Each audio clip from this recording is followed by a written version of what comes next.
हमारे चैनल में खुशामदीद। तो चलिए शुरू करते हैं आज की कहानी। मेरा नाम माहीन है। मैं और मेरा ख़ानदान नॉर्थ नाज़िमाबाद में 2 कमरों के एक छोटे से घर में रहता है। मैंने अपने अब्बू को कभी नहीं देखा क्योंकि वो मेरी पैदाइश से बहुत पहले ही इस दुनिया को छोड़कर जा चुके थे। वो सरकारी मुलाजिम थे, तो उनकी पेंशन से अम्मी ने हम 3 बहन भाइयों को पाला। मुझसे दोनों ही बहन और भाई बड़े थे। जूं जूं हम बड़े होते जा रहे थे, हमारे खर्चे भी बड़े होने लगे। यही वजह थी कि मेरे बड़े भाई ने मैट्रिक के बाद इंडस्ट्रियल एरिया में एक फैक्ट्री के अंदर मुलाजमत इख्तियार कर ली, क्योंकि इस महंगाई तोड़ कमर में अब सिर्फ पेंशन से 3 बच्चों को पालना इतना आसान काम नहीं था। पेंशन के साथ भाई की आमदनी से घर के हालात पर बस इतना फ़र्क पड़ा था कि हमें महीने के आखिर में किसी का मकरूज़ नहीं होना पड़ता था, ना ही दुकान से आटा, घी, दाल उधार पर लाना पड़ता। भाई की आदत थी कि वो तनख्वाह मिलते ही अम्मी के हाथ पर रख देते और यूँ अम्मी इंतहाई सलीके से खर्च करती। मैं अक्सर अम्मी से अब ज़िद करने लगती कि अब तो पेंशन के साथ भाई की तनख्वाह भी आती है, तो कम से कम सालन तो अच्छा बना लिया करें। हफ्ते में 2 बार अगर गोश्त पक जाए तो क्या मुज़ायका है। और कभी उनसे कपड़ों की फरमाइश करती कि देखें ना, कितने पुराने कपड़े सालों से पहनकर गुजारा कर रहे हैं, अब तो हमारे लिए 1-2 जोड़े गर्मियों और सर्दियों में बना लिया करें। लेकिन अम्मी हमेशा मेरी इन बातों पर मुझे इंतहाई कड़े तेवरों के साथ देखती और कहती, जैसे निज़ाम पहले चल रहा था मैं वैसे ही अब भी चलाऊंगी, तुम मेरे मामलात में दखल ना दिया करो, ये भाई की कमाई है। अम्मा की ये बातें सुनकर, ख़ासकर जब वो ये बात करती कि ये भाई की कमाई है, तो ऐसा लगता जैसे कोई तीर हमारे सीने पर आकर लगा हो। वो हमें ये हमेशा जताने की कोशिश करती थी कि हम उसकी कमाई पर नज़र रखे हुए हैं, तो मुझे कभी भी अम्मी की ये बातें अच्छी ना लगती। आखिर हम किस पर मान करके अपनी ये ज़िदें पूरी करवा सकते थे। और हमारी ज़िद ही क्या थी कि हफ्ते में 2 बार अगर अच्छा खाने को मिल जाए या सर्दियों गर्मियों के 2-2 जोड़े बन जाया करें, तो ये मौसम आराम सुकून से गुजर जाए। सालों से वही कपड़े पहन पहन कर दिल उकता गया था। लेकिन अम्मी मुझे कहती कि कपड़े अभी फटे तो नहीं है ना, लिहाजा गुजारा करो। मेरे पास कभी इतना अच्छा सूट ना होता, अगर स्कूल में पार्टी या फंक्शन आ जाता तो मैं पहन कर चली जाती। अच्छे कपड़े जूते ना होने की वजह से मैंने अपने स्कूल के कई फंक्शंस और पार्टियां बहाने बहाने से छोड़ दी। कभी अपनी सहेलियों को तबीयत ख़राब होने का बहाना कर देती और कभी कुछ, लेकिन अपने घर का भरम में किसी के सामने न तोड़ती थी कि जो पर्दा हमारी गरीबी पर पड़ा है वो पड़ा ही रहे। हालांकि मेरी सहेलियां मेरी इन बातों पर बहुत खफा होती थी कि तुम हमेशा कुछ ना कुछ कहकर फंक्शन में नहीं आती, लेकिन मैं बहुत मजबूर होती थी क्योंकि मेरे कपड़े इस काबिल न होते कि मैं स्कूल की पार्टी या फंक्शन को अटेंड कर सकती या स्कूल के किसी भी प्रोग्राम में हिस्सा ले सकती। अम्मी से कहना बिल्कुल ही फजूल था, क्योंकि अम्मी ऐसी बातों पर मुझे हमेशा डांट दिया करती और ऐसे मौक़ों पर वो एक जुमला कहने से ना झिझकती कि तुम्हारे भाई की या मेरी मिलें नहीं चलती कि तुम्हारे इन फजूल फंक्शनों पर हम पैसे लुटाते फिरे। ऐसे में कई बार मुझे ख्याल आया कि अपने हाथ में पैसा होना कितनी बड़ी नेमत है कि इंसान जो चाहे वो ले ले, ना किसी की बात सुने और ना ही किसी की मिन्नत करे। अम्मी की अक्सर इनकार पर मेरी आंखें किसी सावन की तरह बरसने लगतीं और रात रात भर मेरा तकिया मेरे आंसुओं से गीला होता रहता। आखिर कब तक हम ऐसे ही गुज़र औकात करेंगे। मैं अक्सर अम्मी के सामने जब ये सवाल रखती तो मुझे कहती, जब अगले घर ब्याह कर चली जाओगी ना, तो वहाँ जाकर अपने चाव चोंचले पूरे करना। तो मैं सोचती कि अगर वहाँ पर भी ऐसी ही सूरत हाल हुई तो क्या होगा। यूँ बचपन से ही मेरे दिल में एक ख्याल सरायत कर गया था कि मुझे पढ़ लिख कर जॉब की तलाश ज़रूर करनी है, क्योंकि लड़की अगर ख़ुद मुख्तार होती है तो ही वो अपनी ख्वाहिशात को पूरा कर सकती है। मैं बस अपने हाई स्कूल का जल्द अज जल्द ख़त्म होने का इंतज़ार करने लगी ताकि कहीं स्कूल में ही छोटी मोटी नौकरी कर लूँ और अपनी छोटी छोटी ख्वाहिशें तो पूरी कर सकूँ, जो इन हालात में तो मैं मर के भी पूरी नहीं कर सकती थी। जो ही मेरा बोर्ड का आखिरी पेपर ख़त्म हुआ तो मैंने उसी दिन घर वापसी पर आते हुए अपने मोहल्ले में खुले प्राइवेट स्कूल में जाकर जॉब के सिलसिले में प्रिंसिपल से बात की, तो उन्होंने कहा कि हमारे पास एक सीट खाली है और जब तनख्वाह का पता चला कि माहवार तनख्वाह वो हमें 3,000 ही दे सकते हैं क्योंकि मेरी क्वालिफ़िकेशन अभी कम है, तो मैं उनके सामने तो संजीदा चेहरा बनाए बैठी रही। लेकिन जो ही मैं स्कूल से बाहर निकली तो मेरा चेहरा खुशियों से जगमगाने लगा। 3,000 मेरे लिए बहुत बड़ी रकम थी कि जिससे मैं अपनी बहुत सी छोटी छोटी ख्वाहिशात को बआसानी पूरा कर सकने की सलाहियत रखती थी। मेरी ख्वाहिशात बहुत बड़ी नहीं थी, बस लॉन के 2-3 सूट और पैरों में अच्छी जूती, और बस। बाकी मेरी शक्लो सूरत कद काठ बहुत ही अच्छा था कि देखने वाले मुझे देखते ही रह जाते थे। इसीलिए मुझे मेकअप ज्वेलरी की कभी भी तमन्ना न रही क्योंकि मेरा हुस्न उन चीज़ों से बेनियाज था। मेरी सहेलियां मुझे अक्सर कहा करती थीं कि तुम्हें तो मेकअप की ज़रूरत ही नहीं है क्योंकि तुम इस कदर हसीन हो कि बिना मेकअप ही आंखों को खैरा कर देती हो। ऐसी बहुत सारी तारीफ़ें मैं बचपन से ही सुन रही थी और कहीं न कहीं ये बातें मेरे दिल में बैठ गईं। मैं जब घर दाखिल हुई तो मैंने अम्मी से कहा कि मैं कल से स्कूल पढ़ाने जाऊंगी। मोहल्ले के नुक्कड़ में जो प्राइवेट स्कूल खुला है वहाँ पर मुझे 3,000 की जॉब मिल गई है। तो अम्मी मेरी तरफ हैरत से देखने लगी, फिर आहिस्ता से बोली कि हमारे ख़ानदान में कभी किसी लड़की ने नौकरी नहीं की। लोग क्या कहेंगे कि इनके घर में खाने को नहीं, तो अब बेटी बाहर जाकर कमाने निकली है। तो मैं अम्मी की बातों पर चिढ़ गई और गुस्से से बोली, ये लोग तब कहाँ थे जब हमारी महदूद सी पेंशन थी और महीने के आखिर में हमारे घर से आटा ख़त्म हो जाता था। तो मुझे पता है कि आप दुकान से किस तरह से आटा लाकर हमारे पेट भरती थीं। उस वक्त तो ये लोग कुछ नहीं कहते थे, तो अब भी कुछ नहीं कहेंगे, और अगर कहते भी हैं तो सच्ची बात है अम्मी, मुझे इन बातों की अब कोई परवाह नहीं। मुझसे अब घुट घुट कर ज़िंदगी नहीं गुजारी जाती। मेरी बातें सुनकर अम्मी इंतहाई गुस्से में आ गईं। तुमने कौन सा घुट घुट कर वक्त देख लिया है जो मुझे बातें सुनाई जा रही हो? अच्छा भला 3 वक्त का खाना पेट भर कर मिल जाता है, तो फिर क्या मसला है तुम्हें? अम्मी, ज़िंदगी गुजारने के लिए सिर्फ 3 वक्त का खाना ही काफ़ी नहीं होता, उसके साथ साथ और भी दीगर लवाजमात ज़रूरी होते हैं। अच्छा, तो वो लवाजमात मेरी रानी के लिए क्या हैं? अम्मी ने तंजिया कहा। तो मैंने कहा, अम्मी, कभी आपने सोचा है कि ये इतनी गर्मियाँ, इतनी सर्दियाँ हम पर से गुजरी हैं? हमने कभी किसी साल भी नया कपड़ा नहीं बनाया। हमारे पैरों में कभी भी अच्छे जूते नहीं होते। वही पुराने जूतों को मुरम्मत कर करके अब तो वो भी इस हाल तक आ गए हैं कि मुरब्बत भी नहीं होते। मेरा स्कूल का यूनिफॉर्म कभी भी नया नहीं बनवाया। वही पुराना घिसा पिटा यूनिफॉर्म जिसे नील लगा लगा कर मैं नीला ही करती रही, लेकिन वो कहीं से भी फिर भी नया नहीं लगता। मेरे साथ की लड़कियां नए नए स्कूल बैग के साथ आती हैं, लेकिन मैं वही लंडे के पेंटों से बनाए स्कूल के बैग लेकर जाती रही। लेकिन अब बस बहुत हो गई। मेरा भी दिल चाहता है कि मैं अच्छे कपड़े पहनूं, मेरे पास एक अच्छा सा बैग हो। अम्मी मेरी बातें गौर से सुनती रहीं और फिर खामोश हो गई। वो खामोश हुई तो मुझे लगा कि वो रजामंद हो गई हैं। लेकिन जब शाम को भाई आए तो अम्मी ने मेरे बारे में उनसे कहा कि ये प्राइवेट स्कूल में जॉब करना चाहती है।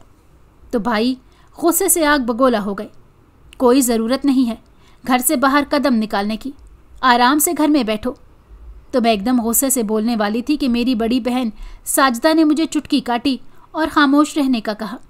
तो मैंने उसकी तरफ पलट कर बोली, मैं कोई गलत काम नहीं करने जा रही साजदा बाजी, मुझे आप चुप नहीं करवाएं तो अच्छा है। मैं सिर्फ़ और सिर्फ इतना चाहती हूँ कि 2-4 पैसे जमा हो जाएं तो आगे कॉलेज में दाखिला ले लूँ।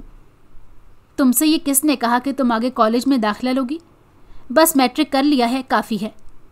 भाई बोले तो मैं उनकी तरफ टुकर टुकर देखने लगी। मैं जानती हूँ कि हमारे घर के हालात ऐसे नहीं हैं कि मैं कॉलेज जा सकूँ, लेकिन मैं प्राइवेट दाखिला भेजूँगी और घर में ही पढ़ूँगी। लेकिन प्राइवेट दाखिला भेजने के लिए फ़ीस की ज़रूरत होती है, जो जाहिर है आप लोग मुझे नहीं दे सकेंगे। इसीलिए मैं स्कूल पढ़ाने के लिए जॉब करना चाह रही हूँ, क्योंकि स्कूल में तो एक तो तमाम लड़कियाँ ही होती हैं और दूसरा कोई टेंशन भी नहीं होती।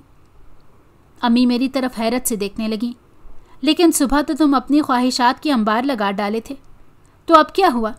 और वो जूते कपड़ों की कमी के जो डंके बजाती रहीं, वो जिक्र गोल क्यों कर रही हो?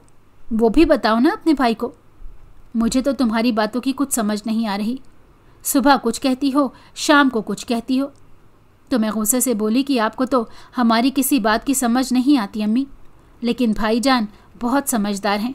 वो अच्छी तरह से समझ रहे हैं कि मैं क्या कहना चाहती हूँ। अम्मी, बिना तालीम के भी लड़की की ज़िंदगी कोई ज़िंदगी है भला? मेरी बात सुनकर भाई बोले, ठीक है, तुम स्कूल में जॉब कर लो, लेकिन याद रखो कि मैं कोई ऐसी वैसी बात ना सुनूं। अगर मैंने कोई ऐसी वैसी बात सुनी तो याद रखना वो दिन तुम्हारी ज़िंदगी का आखिरी दिन होगा। भाई की बात कड़वी तो थी, लेकिन मैंने उस वक्त खामोश रहना ही बेहतर समझा, क्योंकि अगर मैं थोड़ा सा भी मज़ीद बोलती तो हो सकता था कि मेरे गैरतमंद भाई को बहुत तकलीफ़ होती, और ये जो थोड़ी बहुत मुझे जॉब की इजाज़त मिली थी उससे मैं हाथ धो बैठती। मैं कमरे में आई तो न जाने क्यों मेरी आंखों में आंसू आ गए। पगली, अब क्यों रोती है? अब तो भाई ने भी इजाज़त दे दी। तो मैंने आंसू पोंछते हुए कहा कि मुझे भाई की समझ नहीं आती। खुद तो जो चाहे करते फिरें, लेकिन बहनों के हवाले से ये कैसी सोच रखते हैं। मैं बाहर जॉब करने के लिए और अपने हालात को सीधा करने के लिए तगो-दो कर रही हूँ, और मेरा भाई ये समझता है कि मैं बाहर इस आज़ादी का नाजायज़ फ़ायदा उठाऊंगी। भला ऐसे भी भाई बात करते हैं? मैंने दुखी लहजे में कहा तो मेरी बहन साजिदा मुझे गले लगाकर तसल्ली देते हुए बोली, चलो कोई बात नहीं, दिल पर मत लो, इतनी सी बात पर दिल बुरा नहीं करते। और फिर वो अपनी चारपाई पर जाकर सिलाई कढ़ाई करने लगी। बहरहाल मेरे लिए यही काफ़ी था कि मुझे भाई और अम्मी की तरफ से इजाज़त मिल गई। अब मुझे कल स्कूल जाने की टेंशन होने लगी, क्योंकि मेरे पास कोई भी अच्छा ड्रेस नहीं था जो मैं पहन कर जाती। मैंने अपनी फ़िक्रमंदी का इजहार जब अपनी बहन साजिदा के सामने किया तो वो मुस्कुराते हुए कहने लगी, इसका एक हल तो है। तो मैं उनकी तरफ हैरानगी से देखने लगी। तुम अपने कपड़ों के ऊपर मेरे ग्रे कलर का अबाया पहन जाया करो और उसके ऊपर स्टॉलर ले लो, यूँ तुम्हें उसका बहुत बड़ा फ़ायदा होगा। तो मैं मुंह बनाते हुए बोली, भला इसका क्या फ़ायदा होगा जब कपड़े ही नज़र नहीं आएंगे? तो वो हंसने लगी, पागल लड़की, अबाए का तुम्हें फ़ायदा ये होगा कि रोज़ रोज़ नए कपड़े बनाने के झंझट से तुम आज़ाद हो जाओगी।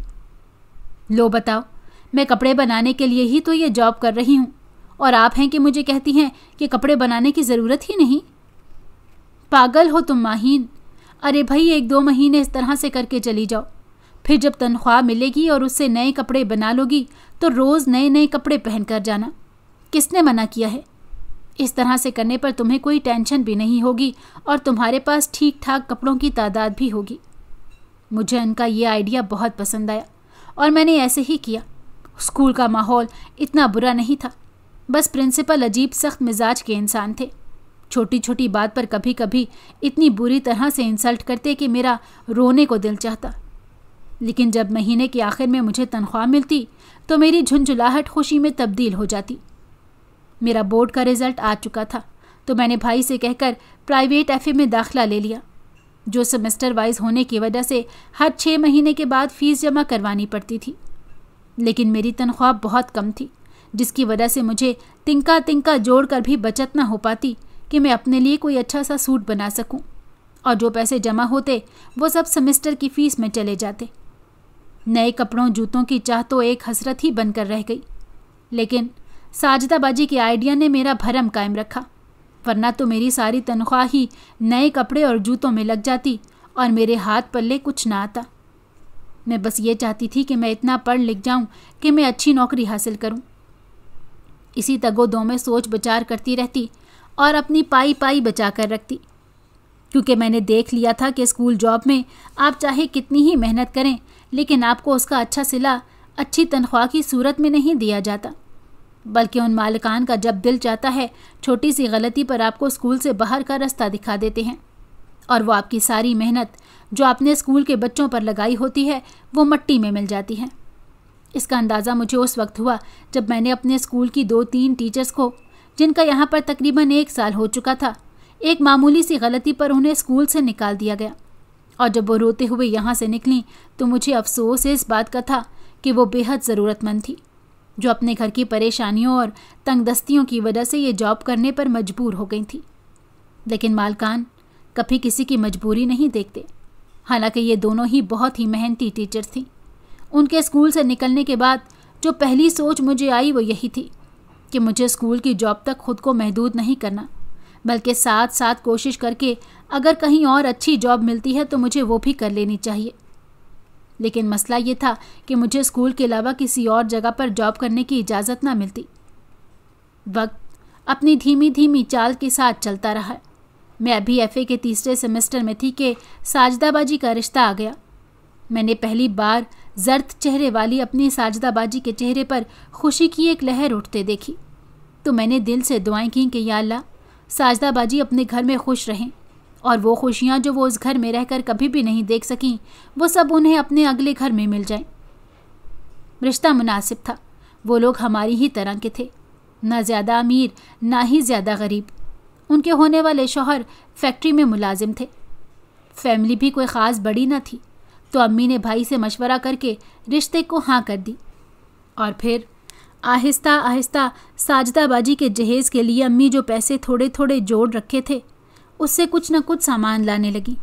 लंबा चौड़ा जहेज़ तैयार करने की इस्तिताअत तो हमारी न थी, लेकिन जो कुछ हो सकता था वो उनके लिए किया गया। और यूं साजदा बाजी रुखसत होकर अपने ससुराल चली गई। मैं उस रात अपने कमरे में फूट फूट कर रोई, क्योंकि मैं बचपन से अब तक साजदा बाजी के साथ ही सोती रही थी। हम दोनों बहनें हमेशा एक दूसरे के दुख सुख में साथ रहे थे, लेकिन आज मैं अकेले रो रही थी और मुझे सीने से लगाकर चुप कराने वाली साजदा बाजी, जो हमेशा मुझे तसल्ली देकर मेरी उम्मीद और हौसले को बढ़ा देती थी, आज वो मुझे कहीं नज़र न आ रही थी। ऐसे में मैंने उनकी खुशियों भरी ज़िंदगी के लिए ढेर सारी दुआएं मांगी, लेकिन शायद मेरी दुआओं में असर नहीं था। इसलिए 1 माह के अंदर अंदर ही साजदा बाजी की शादीशुदा ज़िंदगी में हम दिन रात क़यामतें देख रहे थे। इससे पहले तो हमें कभी अपनी बहन की किसी भी कमी का एहसास न हुआ, लेकिन उनका शौहर उन्हें उठते बैठते कभी लंगड़ी कभी माजूर कहकर उन्हें ज़हनी अजियत देता रहता, और बहनोई की ऐसा बार बार कहने पर ही हमें भी एहसास हुआ, हालांकि इसमें साजदा बाजी का कोई कसूर नहीं था। कसूर अगर था वो भी तो सिर्फ ये कि वो एक टांग से सही चल नहीं पाती थी, यानी उनकी एक टांग छोटी होने की वजह से उनकी चाल में थोड़ा सा फ़र्क आ जाता था। लेकिन अगर वो ऊंची हील वाला जूता पहन लेती तो ये फ़र्क भी ख़त्म हो जाता। लेकिन मेरे बहनोई उठते बैठते उन्हें ये ताना देते रहते और मेरी बहन अक्सर उन बातों को सुन सुनकर रो पड़ती। अल्लाह ने उनको ऊपर तले 3 बेटियां भी दे दी और एक दिन उनके खामिद ने बग़ैर किसी वजह के उन्हें खड़े खड़े तलाक दे दी, तो वो अपनी बेटियां लेकर हमारे घर आ गईं। भाई की शादी उस वक्त तो हो चुकी थी और मेरी भाभी ज़ुबान की नहीं बल्कि मिजाज की भी इंतहाई तेज़ थी। साजदा बाजी जब अपनी 3 बेटियों के साथ हमारे घर पर आईं तो भाभी का मूड बेहद ख़राब रहने लगा। इन्हीं हालात में मेरा भी निकाह एक जगह पर हो गया, लेकिन मेरी रुखसती ना हो सकी क्योंकि वो बाहर चला गया था और वहाँ से उसने 5-6 महीने के बाद बग़ैर किसी वजह के मुझे भी तलाक भेज दी। इस दौरान मैंने बहुत सारी छोटी बड़ी नौकरियाँ स्कूल के अलावा फैक्ट्रियों में भी की, क्योंकि अब भाई ने मुकम्मल तौर पर हाथ खींच लिया था और अम्मी तो भाभी की ही ज़बान बोलती थी। वो हमारी दिल आज़ारी तो कर लेती, लेकिन अपनी बहू को कुछ ना कहती और हर वक्त अपनी बहू की साइड लेकर हम दोनों बहनों को जलील करती रहती। साजदा बाजी ने कपड़ों की सिलाई का काम पकड़ लिया, लेकिन उनकी सेहत इजाज़त नहीं देती थी कि वो ये काम मुसलसल करें। दूसरी तरफ भाई ने साजदा बाजी को अलग कर दिया था और उन्हें ऊपर वाले पोर्शन में से एक कमरा दे दिया। मैं अम्मी पर बहुत खफा हुई कि साजदा बाजी को आपने अलग तो कर दिया है, लेकिन वो अपने घर का निज़ाम कैसे चलाएंगी? ऊपर से आप बिजली और गैस का बिल भी उनसे ले रहे हैं। ये तो शदीद नाइंसाफ़ी है। ये बात मैं अम्मी से कर रही थी, लेकिन मेरी भाभी ने सुन ली और फिर मेरी शामत आ गई। भाभी के ज़रिए ये बात जब भाई तक पहुंची तो उन्होंने मुझे साफ साफ कह दिया कि अगर तुम्हें ज़्यादा ही हमदर्दी है तो उसका ख़र्चा पानी तुम खुद पूरा करो, मैं उसकी ज़िम्मेदारी नहीं उठा सकता। मैंने अम्मी की तरफ इमदाद तलब नज़रों से देखा, लेकिन अम्मी मुंह मोड़ कर बैठ गईं, तो मैंने दिल में ठान ली कि मैं अपनी बहन को यूं सिसकता तड़पता हुआ नहीं देखूंगी और जहाँ तक हो सका मैं अपनी उस गरीब बहन के लिए इतना ज़रूर करूँगी कि उसके बच्चे भूखे ना मरें। इन्हीं दिनों मुझे अपने सहेली के तवस्सुत से एक निजी एयरलाइन में एयर होस्टेस की जॉब का पता चला, तो मैं भी वहाँ पर इंटरव्यू देने के लिए चली गई। जैसा कि मैंने पहले बताया था कि मेरा कद काट और रंग रूप अच्छा था, तो मुझे 1 हफ्ते के अंदर अंदर कॉल मौसूल हुई और मुझे एयर होस्टेस की जॉब मिल गई। उस दिन मेरी खुशी की इंतहा नहीं थी, क्योंकि मेरा पैकेज भी बहुत अच्छा था। मैंने ये खबर जब साजदा बाजी को सुनाई तो वो बहुत खुश हुई। उस दिन मेरी बहन के घर में आटा ख़त्म था, तो मैंने चुपके से भाभी के पोर्शन में आकर उनके किचन के आटे के कनस्तर में से थोड़ा सा आटा निकाला और जाकर साजदा बाजी को दे दिया कि वो रोटियां पकाकर बच्चों को दें कि वो भूखी हैं। लेकिन खुदा जाने ये बात अम्मी को क्यों हजम ना हुई और उन्होंने भाई से मेरी शिकायत लगा दी और उस दिन के बाद से किचन को ताला लगना शुरू हो गया। मैं अपने भाई और भाभी पर बिल्कुल हैरान ना हुई जितनी हैरानगी मुझे अपनी माँ पर थी कि ये अपनी बेटी और उसके बच्चों को भूखा कैसे देखकर अपना पेट भर सकती हैं। भाई तो चलो अपनी बीवी के इशारों पर नाच रहा था, लेकिन अम्मी अगर चाहती तो साजदा बाजी की मदद कर सकती थी। लेकिन खुदा जाने उनके सीने में अल्लाह ने कैसा सख्त पत्थर रख डाला था कि उन्हें अपनी बीमार बेटी पर तरस भी नहीं आता था। मुझे ये यकीन आ गया था कि अब हमारी ज़िंदगी बस अपने बल बोते पर ही गुजारनी है। भाई अम्मी की तरफ से हमें अब कोई माली सपोर्ट नहीं मिल सकती। अम्मी और भाई ने मेरी जॉब की मुखालफत तो बहुत की, लेकिन फिर खामोश हो गए क्योंकि मैंने उनकी कोई बात नहीं सुनी। उस निजी एयरलाइन में मेरी जॉब शुरू हुए काफ़ी दिन हो चुके थे और मैं अपनी जॉब से इसलिए मुतमईन थी कि मेरे मालकान मेरी कारकर्दगी पर ना सिर्फ खुश थे बल्कि मुझ पर यकीन भी रखने लगे थे। हमारी एयरलाइन पर बहुत अमीर कबीर लोग सफ़र करते थे। दौरान परवाज़ वो अपनी चीज़ें खासकर मोबाइल इस्तेमाल करते करते अपनी सीट के साथ लगी हुई टेबल पर इंतहाई लापरवाही से रख देते और सो जाते। मैं आते जाते कई बार उन लोगों को देखती और एक दिन मैंने बहुत खामोशी के साथ जहाज़ लैंड करने से थोड़ी देर पहले ही एक कस्टमर का मोबाइल उठाया और उसे अपनी जेब में डाल लिया और बाथरूम में जाकर उसको फ़ौरन बंद कर दिया। और दूसरे मुल्क के एयरपोर्ट पर उतरने के बाद मैंने वो मोबाइल चुपके से एयरपोर्ट से बाहर निकल कर फ़रोख्त कर दिया। यूँ मेरे पास एक इजाफी रकम बन गई और बस फिर तो ये सिलसिला जैसे चल ही पड़ा। पैसों का ये लालच इसलिए भी बढ़ गया कि मेरी ज़िंदगी का वाहिद मकसद साजदा बाजी और उनके बच्चों को अच्छी ज़िंदगी देना था। मैं उन्हें यूं बेबस लाचार नहीं देख सकती थी, लेकिन मुझे इस बात का इल्म नहीं था कि कस्टमर अपनी चीज़ों की गुमशुदगी की रिपोर्ट करने लगे हैं। इंतज़ामिया को मुझ पर शक रहने लगा क्योंकि तमाम एयर होस्टेस में से नई मैं थी और जब से मैं आई थी तभी से शिकायतों के अंबार भी लगना शुरू हो गए थे। लेकिन मैं हर बात से बेखबर अपने हाथ की सफाई दिखाती चली गई। यहाँ तक कि एक बार मैंने मेज़ पर रखे हुए एक बहुत ही खूबसूरत और कीमती से पाउच को उठाकर अपने केबिन में छुपा दिया। लेकिन बदकिस्मती से उस पाउच को खोलकर देखने की मुझे नौबत ना आई, तो मैंने वो पाउच ऐसे ही अपने बैग में रख लिया। अचानक शिकायतें बढ़ने की वजह से एक दिन इंतज़ामिया ने मुझे जहाज़ में सवार ना होने दिया और रोक लिया और मुझे कहा कि अपने कमरे की तलाशी दो। मैं उन्हें अपने कमरे में लेकर आई जहाँ पर उन्होंने मेरा वो बैग देख लिया जिसमें चुराई हुई चीज़ें डाला करती थी।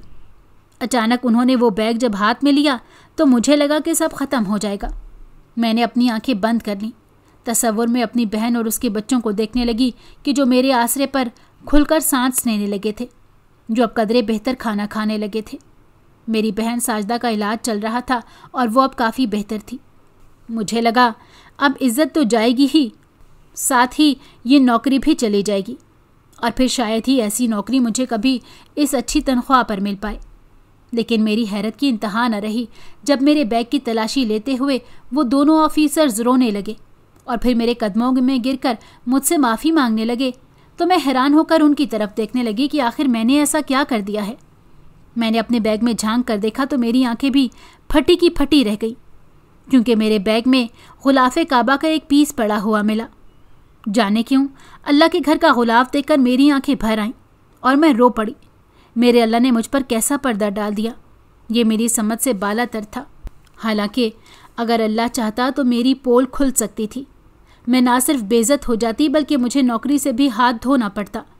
लेकिन मैं कुर्बान जाऊं अल्लाह पर कि उसने मेरी नीयत देखी। वो जानता था कि मैं ये जो छोटी मोटी चोरियां कर रही हूं उसके पीछे मेरा मकसद बहुत बड़ा है।